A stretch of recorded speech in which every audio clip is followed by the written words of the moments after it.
പ്രണയതാണ്ഡവം ഭാഗം 30. രചന സംഭാഷണം രുദ്രപ്രിയ. പൊന്നുമംഗലത്ത് പോയെങ്കിലും ബാലയ്ക്ക് ജോലി ചെയ്യാനുള്ള ഉത്സാഹം തോന്നിയില്ല.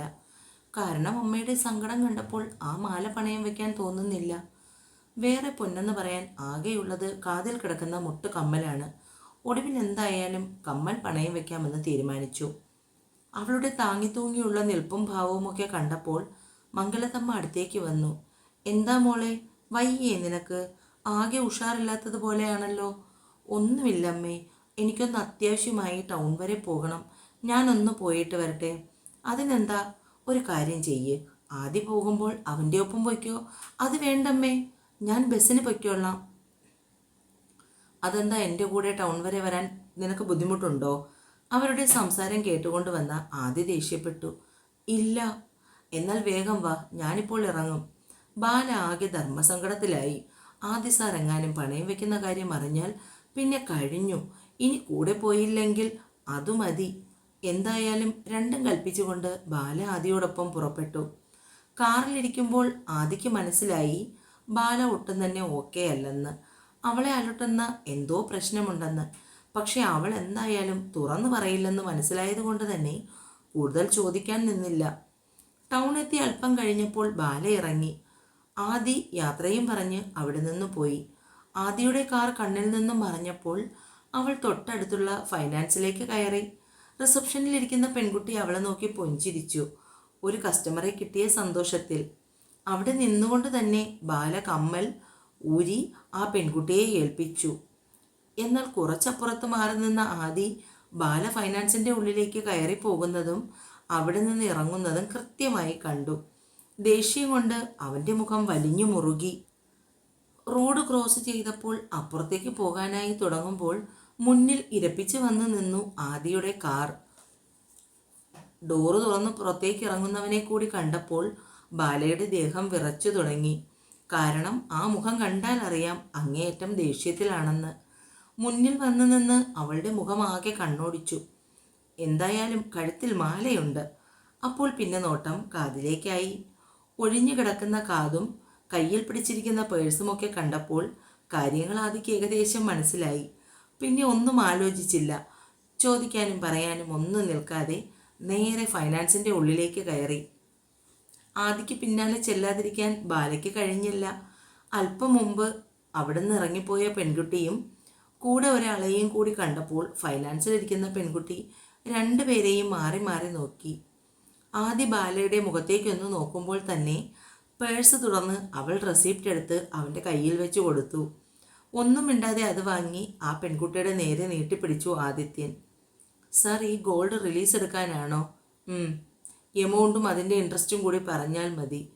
ആ പെൺകുട്ടി കണക്ക് കൂട്ടി നോക്കി പറയുമ്പോൾ ആദ്യ പേഴ്സിൽ നിന്നും കാശ് പുറത്തെടുത്തു. തൻ്റെ കയ്യിലിരിക്കുന്ന പൈസ പുറത്തേക്കെടുക്കുന്ന ബാലയെ കണ്ടപ്പോൾ ആദ്യം ഒന്ന് നോക്കിയതേ ഉള്ളൂ.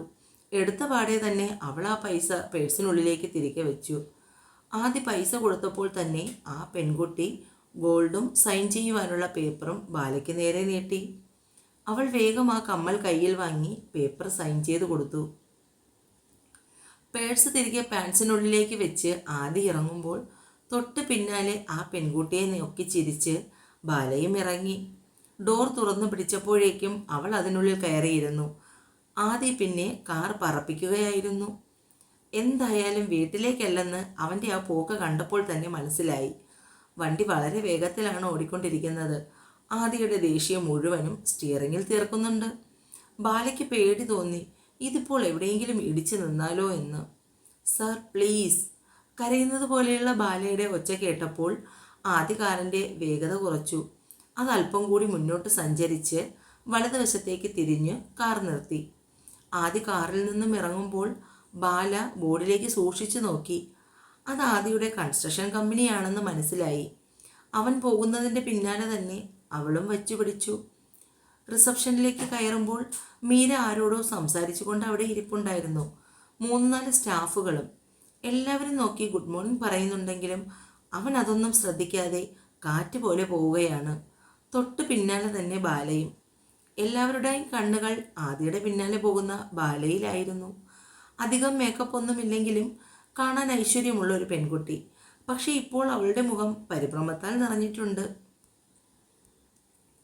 പേടിച്ചരണ്ട പേടമാൻ അങ്ങനെയാണ് അവളെ തോന്നിയത്. അക്കൂട്ടത്തിലെ തന്നെ ഏറ്റവും വലിയ കോഴിയായ വിവേക് അവളുടെ നടപ്പിനെ വർണ്ണിച്ചു. ക്യാബിനിലേക്ക് കയറിയിട്ടും ആദിക്ക് തൻ്റെ ദേഷ്യം അടക്കാൻ കഴിഞ്ഞില്ല.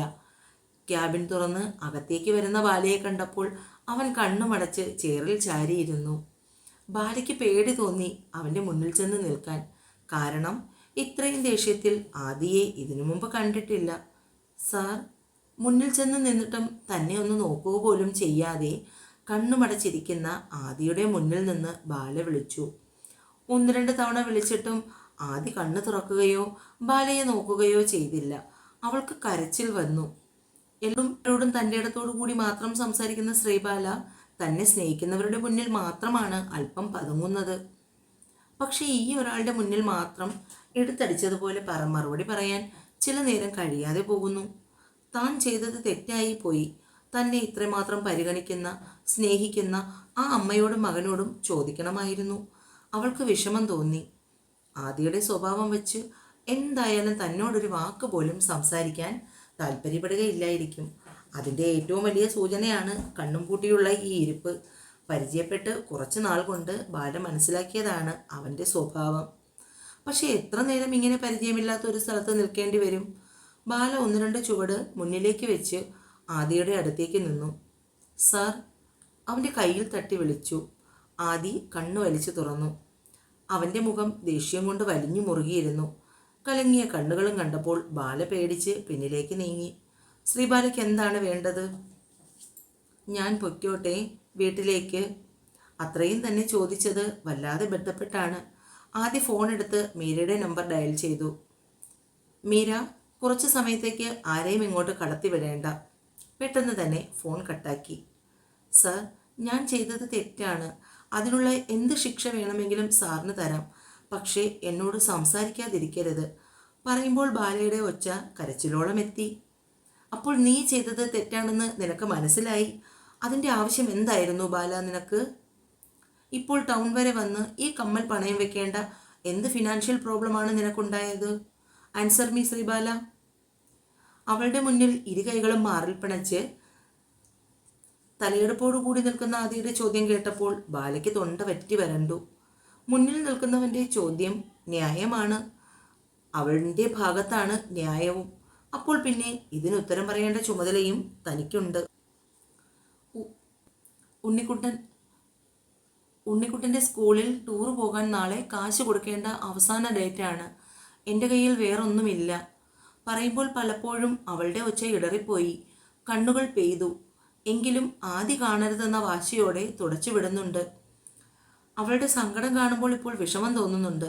പക്ഷേ എങ്കിലും ഒരു വാക്ക് പറയാതെ ഇത്രയുമൊക്കെ ചെയ്തതുകൊണ്ട് ആ സങ്കടം ദേഷ്യമായി മാറി. ചുണ്ട് കടിച്ചു പിടിച്ച് വിതുമ്പിക്കൊണ്ട് മുന്നിൽ നിൽക്കുന്നവളെ ആശ്വസിപ്പിക്കണമെന്നുണ്ടെങ്കിൽ പോലും അവൾ കാണിച്ച അഹങ്കാരം ഓർക്കുമ്പോൾ അതിന് കഴിയുന്നില്ല. ഞാനും അമ്മയുമൊക്കെ നിനക്ക് ഇത്ര പെട്ടെന്ന് അന്യരായിപ്പോയോ ബാല? ഒരു വാക്ക് ഞങ്ങളോട് പറയാതിരിക്കാൻ മാത്രം. ആദിയുടെ ശബ്ദത്തിൽ ഗൗരവമേറി. ഞാൻ അങ്ങനെ ഒന്നും കരുതിയില്ല സർ. ഇപ്പോൾ തന്നെ ശമ്പളത്തേക്കാൾ കൂടുതൽ ഞാൻ കൈപ്പറ്റി കഴിഞ്ഞു. ഇനിയും ഞാൻ ആവശ്യങ്ങൾ പറഞ്ഞ് ബുദ്ധിമുട്ടിക്കുന്നത് ശരിയല്ലെന്ന് തോന്നി. അമ്മ ആക്സിഡൻ്റ് ആയ സമയത്ത് കണക്ക് പോലും നോക്കാതെയാണ് സാർ ഒരു തുക എന്നെ ഏൽപ്പിച്ചത്.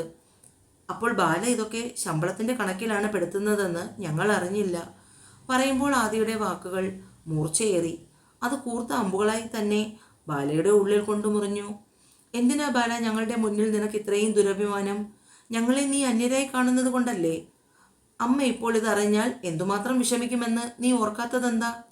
നിന്നെ ഒരു ജോലിക്കാരിയുടെ സ്ഥാനത്താണോ, ശമ്പളം പറ്റുന്ന ആളായിട്ടാണോ അമ്മ കാണുന്നത്?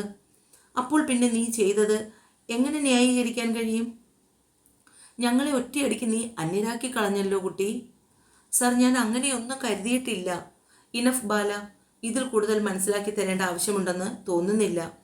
ശ്രീബാലയുടെ വിലപ്പെട്ട സമയം ഞാൻ നഷ്ടപ്പെടുത്തി. സോറി. കാറിൻ്റെ ചാവിയും എടുത്ത് ആദ്യ ക്യാബിൻ്റെ പുറത്തേക്കിറങ്ങി. തൊട്ടു പിന്നാലെ തന്നെ ബാലയും. കരഞ്ഞവളുടെ മുഖവും കണ്ണും വീർത്തിരുന്നു. ആദിയുടെ പിന്നാലെ പോകുന്ന ബാലയിൽ തന്നെയായിരുന്നു എല്ലാവരുടെയും കണ്ണുകൾ. ആദിയുടെ സ്വഭാവം അറിയാവുന്നത് കൊണ്ട് തന്നെ അവൻ്റെ പേഴ്സണൽ കാര്യങ്ങളെക്കുറിച്ച് ആരും ഒന്നും ചോദിക്കാറില്ല. അതിനുള്ള ധൈര്യവും ആർക്കുമില്ല. ബാല കയറി കഴിഞ്ഞതും ആദി കാർ മുന്നോട്ടെടുത്തു. വീടെത്തും വരെ പിന്നീട് ഇരുവരും സംസാരിച്ചില്ല. എങ്കിലും ഇടയ്ക്കിടയ്ക്ക് ബാലയുടെ തേങ്ങൽ കാറിനുള്ളിൽ ഉയർന്നു കേട്ടു. മംഗലത്ത് ഗേറ്റ് കടന്ന് അകത്തേക്ക് കയറുമ്പോൾ ശങ്കരമ്മാവനും അമ്മയും സംസാരിക്കുന്നു. ആഹാ, നീയും തിരികെ പോന്നോ അച്ചു? ആദിത്യൻ ഒന്നും മിണ്ടാതെ മുകളിലേക്ക് പോയി. അവന്റെ മുഖം കണ്ടപ്പോൾ തന്നെ എന്തോ കാര്യമായി സംഭവിച്ചിട്ടുണ്ടെന്ന് അമ്മയ്ക്ക് മനസ്സിലായി. എന്താ മോളെ, നിങ്ങൾ തമ്മിൽ പിന്നെയും പിണങ്ങിയോ? അവൻ എന്താ ദേഷ്യപ്പെട്ടു പോയത്? ബാല വിമ്മി കരഞ്ഞു. എന്താ കുട്ടി, എന്താന്ന് പറയൂ, ഇങ്ങനെ കരയാതെ. ബാല നടന്ന കാര്യങ്ങളൊക്കെ പറഞ്ഞു. എന്തിനാ മോളെ നീ ഞങ്ങളോട് ഒരു വാക്ക് പറയാൻ? നിനക്ക് ഇത്രയ്ക്ക് ബുദ്ധിമുട്ടായിരുന്നോ? ഞങ്ങൾ അത്രയ്ക്ക് മന്യരാണോ?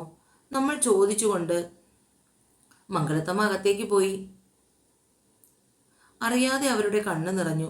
നേരിയതിൻ്റെ തുമ്പുകൊണ്ട് കണ്ണ് അമർത്തി തുടച്ചു പോകുന്നവരെ കണ്ടപ്പോൾ ബാലയ്ക്ക് വേദന തോന്നി. നിന്നെ ഈ വീട്ടിലേക്ക് ജോലിക്ക് കൊണ്ടുവരുമ്പോൾ എനിക്കൊരു ഉറപ്പുണ്ടായിരുന്നു, നിനക്കെവിടെ ഒരു മകളുടെ സ്ഥാനമായിരിക്കുമെന്ന്. എന്തിനാ മോളെ ആ പാവങ്ങളെ വെറുതെ വിഷമിപ്പിച്ചത്? നിന്നെ അവർ സ്നേഹിക്കുന്നത്, നിനക്ക് തരുന്ന സ്ഥാനം, ഇതൊക്കെ നീ മറന്നുപോയോ? വേണ്ടായിരുന്നു കുഞ്ഞേ. ഒരു നിമിഷം കൊണ്ട് നീ അവരെ ആരുമല്ലാതാക്കി കളഞ്ഞില്ലേ? ശങ്കരമ്മാവനും കൂടി അങ്ങനെ പറഞ്ഞപ്പോൾ അവൾക്ക് താൻ ചെയ്ത തെറ്റിൻ്റെ ആഴം മനസ്സിലായി. മംഗലത്തമ്മയുടെ മുറിയിലേക്ക് നടക്കുമ്പോൾ കാലുകൾക്ക് പതിവില്ലാതെ കനം വെച്ചു. മോനൂട്ടനെയും പിടിച്ചുകൊണ്ട് കിടക്കുന്ന അമ്മയുടെ കാൽക്കൽ ചെന്നിരുന്നു. ആ പാദത്തിൽ മുഖം ചേർത്ത് പൊട്ടിക്കരഞ്ഞു. അവളുടെ കണ്ണുനീർ വീണ് അവരുടെ പാദം നനഞ്ഞു. ക്ഷമിക്കാൻ പറ്റില്ലേ അമ്മയ്ക്ക് ബാലയോട്? നിങ്ങളെയൊക്കെ ഇത്രയും വിഷമിപ്പിക്കുമെന്ന് കരുതിയില്ല. അറിയാതെ പറ്റിപ്പോയതാണ്. പാദത്തിൽ മുറുക്കെ പിടിച്ചുകൊണ്ടുള്ള അവളുടെ കരച്ചിൽ കേട്ടപ്പോൾ മംഗലത്തമ്മ എഴുന്നേറ്റ് അവളെ തൻ്റെ മാറോട് ചേർത്ത് പിടിച്ചു. ഇരുവരും കെട്ടിപ്പിടിച്ച് ഒരുപാട് നേരം ഇരുന്നു. പോട്ടെ, സാരമില്ല. എൻ്റെ കുട്ടി അറിയാതെ ചെയ്തു പോയതല്ലേ. അമ്മയ്ക്ക് മോളോട് ഒരു പിണക്കവുമില്ല. ഒരു വിധത്തിലാണ് മംഗലത്തമ്മ അവളെ സമാധാനപ്പെടുത്തിയത്. താൻ ചെയ്ത തെറ്റിൻ്റെ ആഴം എത്രത്തോളമായിരുന്നുവെന്ന് ബാലയ്ക്ക് മനസ്സിലായി. താൻ ആഗ്രഹിക്കുന്നതിലും കൂടുതൽ സ്ഥാനം തനിക്ക് അവരുടെ എല്ലാം മനസ്സിലുണ്ട്.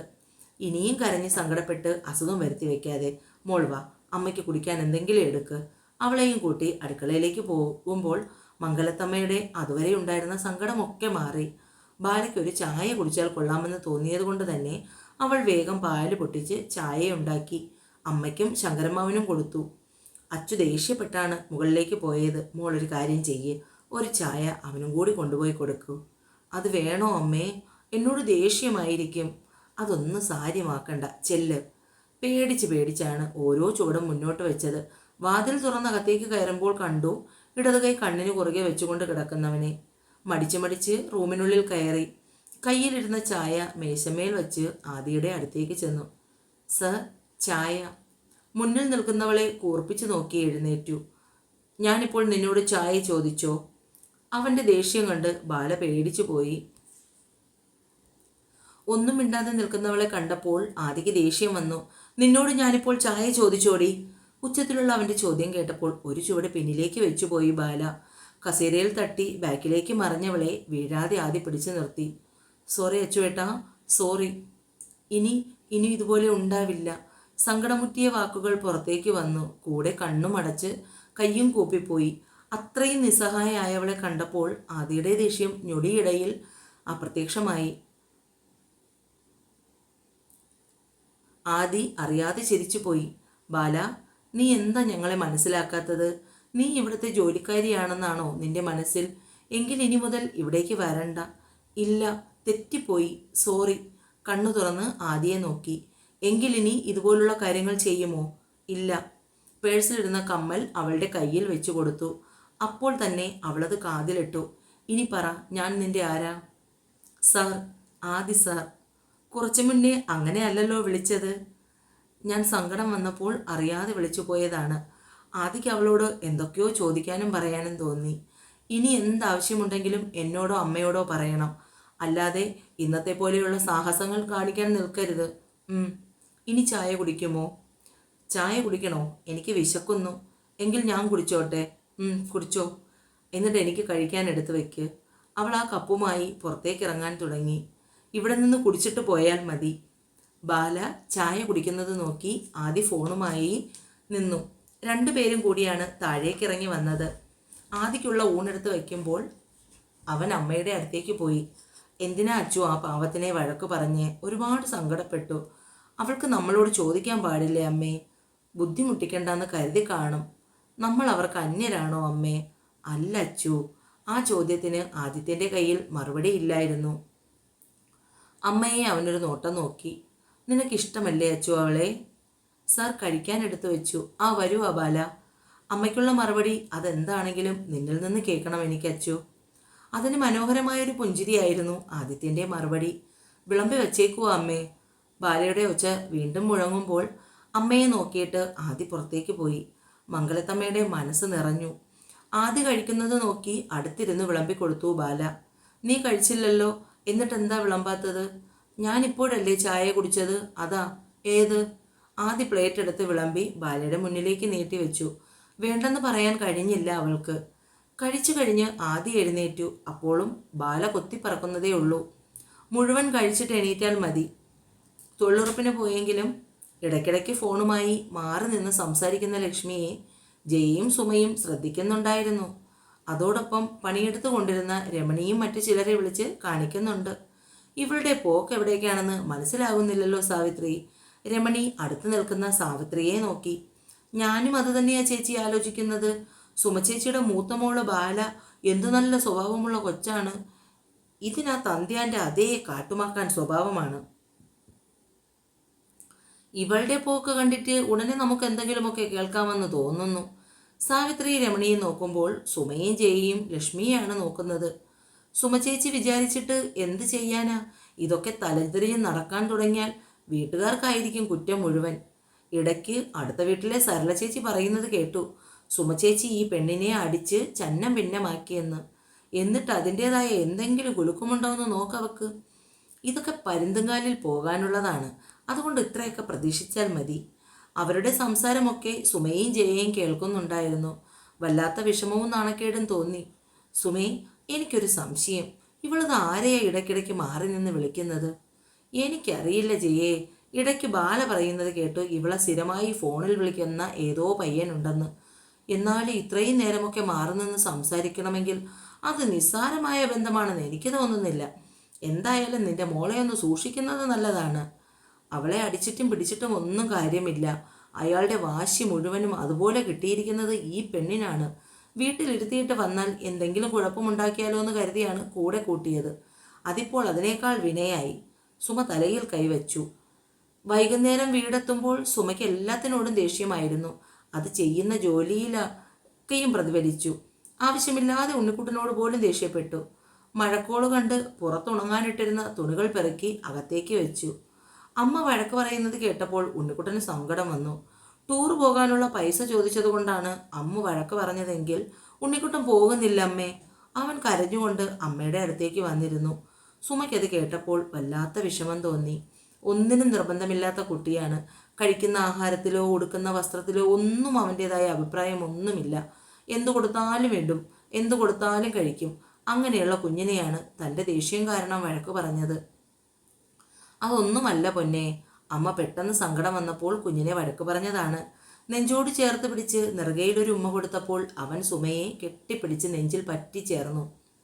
ഈ സമയമൊക്കെയും ലക്ഷ്മി അനിലിനെ വീഡിയോ കോൾ വിളിക്കുകയായിരുന്നു. അവൻ്റെ മുന്നിൽ പ്രത്യക്ഷമാക്കുന്ന അവളുടെ ഉടലളവുകളെ നോക്കി നോക്കി അവൻ ആശ്വാസം കണ്ടെത്തിക്കൊണ്ടിരുന്നു. തുടരും രുദ്രപ്രിയ.